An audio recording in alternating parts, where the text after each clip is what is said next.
Donos de ranchos em Cruz das Posses estão assustados com a quantidade de lixo no Rio Pardo. A situação se agravou com as últimas chuvas. A cena é assustadora. Toda a extensão do Rio Pardo tomada por lixo. Os patos mal têm espaço. Olha os patinhos lá. Que dó, hein? Olha a sujeira aqui. O que o ser humano faz? Olha o rio. É rio isso aqui? Rio de lixo, né? Isso aconteceu após as chuvas recentes, entre o final de setembro e começo de outubro. Dá uma chuva forte em Ribeirão Preto, desce tudo que você imaginar no rio, desce. Até o que você não imagina, desce também. O William e o Adriano são vizinhos em ranchos à beira do rio, em Cruz das Posses. Contam que todo ano é o mesmo problema, mas que esses últimos acontecimentos chamaram ainda mais a atenção para as questões ambientais. E por aqui passa de tudo, desde descartáveis de plástico até móveis velhos. Passa cavalo morto, cachorro, todo tipo de descartável, marmitex, garrafa PET, capacete. Tanquinho já passou rodando aqui. É sofá, é geladeira, é animais. Sujeira e poluição que os rancheiros garantem não terem sido produzidas aqui. Até fazemos uma frente de limpeza. Nós ajudamos a manutenção do rio. Isso daí vem tudo da cidade. O que tem em Ribeirão que é descartável, cai no Rio Pardo. Através do Ribeirão Preto, que é o rio que passa na Francisco Junqueira e vem descartar tudo no Rio Pardo. Esse lixo vem das ruas da cidade, dos canais de drenagem, portanto, dos bueiros, da tubulação de drenagem de água de chuva ou águas pluviais, como queira. Com a falta de oxigênio na água, os peixes são os mais prejudicados. Preocupação com o futuro do Rio Pardo para as próximas gerações. Nós estamos de passagem por aqui. O rio vai continuar.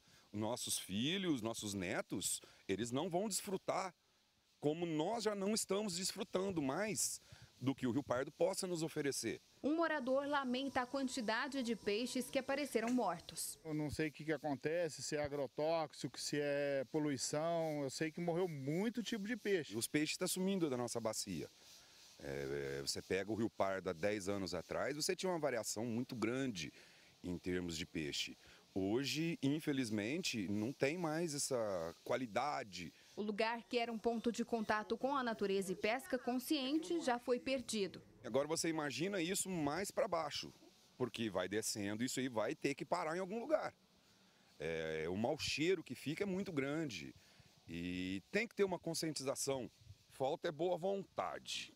Tá? E leis, né? Esse material todo depois vai passear pelo Rio Pardo, vai passear pelo Rio Grande, vai para o Rio Paraná e vai chegar lá na Argentina.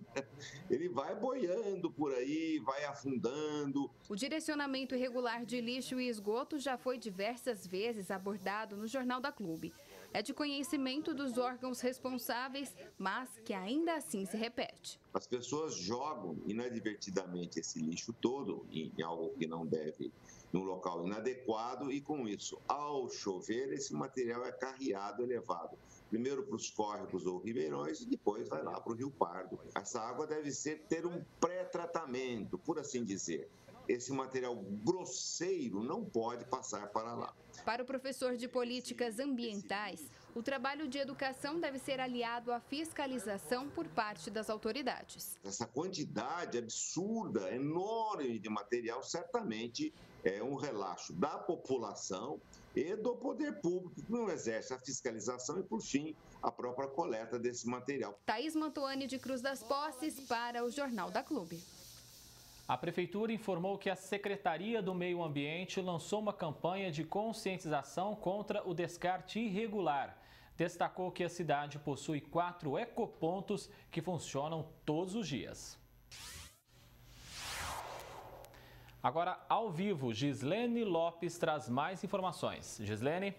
André, se a situação não for resolvida ou pelo menos amenizada, com as chuvas a coisa vai ficar pior. Quem conversa mais com a gente é Gustavo Zen Neves, professor de Geografia e Climatologia. Professor, para resolver o problema que vimos na reportagem, é necessário um compromisso de muito mais do que 4 anos de um governo. Boa tarde. Boa tarde a todos. Sim, o compromisso deve ser assumido por todos os cidadãos, não apenas pelo poder público, pela esfera privada, mas também pelos cidadãos. eles que têm esse compromisso, né, de não poluir, de não contaminar o lençol freático e também os cursos d'água, né, que tanto se agravam aí, comentado pela reportagem. E de uma maneira geral, as cidades é que precisam assumir a responsabilidade sobre esse tipo de problema. Nós precisamos identificar nesse contexto quem são as fontes poluidoras. Então, no caso, se for apenas as empresas ou se for apenas alguns bairros específicos e agir de maneira pontual. Agora, se caso isso ocorra de maneira mais intensiva, observar quais são os municípios que estão tendo essa ação, né, ambientalmente inadequada, para que se tomem as devidas providências. No contexto de bacias hidrográficas, nós precisamos lembrar que há um comitê estadual para que haja um trabalho, uma interlocução entre os entes municipais, entre as prefeituras, entre várias entidades, para promover essa articulação da gestão integrada dos resíduos sólidos. Inclusive, dentro do Plano Nacional da Política dos Resíduos Sólidos, nós temos diretrizes muito amplas a respeito disso, né? Também temos, dentro dos comitês de bacias hidrográficas, essa questão que é tratada também dentro dos municípios. Quando isso extrapola o contexto municipal e vem para um contexto estadual, intermunicipal ou de uma região metropolitana, aí entra a Secretaria Estadual do Meio Ambiente. E Ribeirão, como líder de uma região metropolitana, tem um desafio maior? Sim, aqui obviamente que nós temos a liderança regional e precursora, proativa, de se estabelecer políticas e planos e programas dentro de uma característica até ambientalmente estratégica para pensar esse contexto de gestão e planejamento integrado, tanto dos resíduos sólidos como também da gestão das águas superficiais da nossa bacia do Rio Pardo. Professor, para que um dia a gente não veja mais tanto lixo descendo pelo Rio Pardo, muitos serviços e planos precisam funcionar dentro da cidade. Obviamente, do contexto do município de Ribeirão Preto ou dos municípios menores, as ações e práticas devem ser intensificadas, sejam elas desde o contexto da educação ambiental ou do planejamento pedagógico dentro das cidades e dentro das escolas, né, das secretarias de educação, como também os serviços de água, esgoto e limpeza pública, limpeza urbana.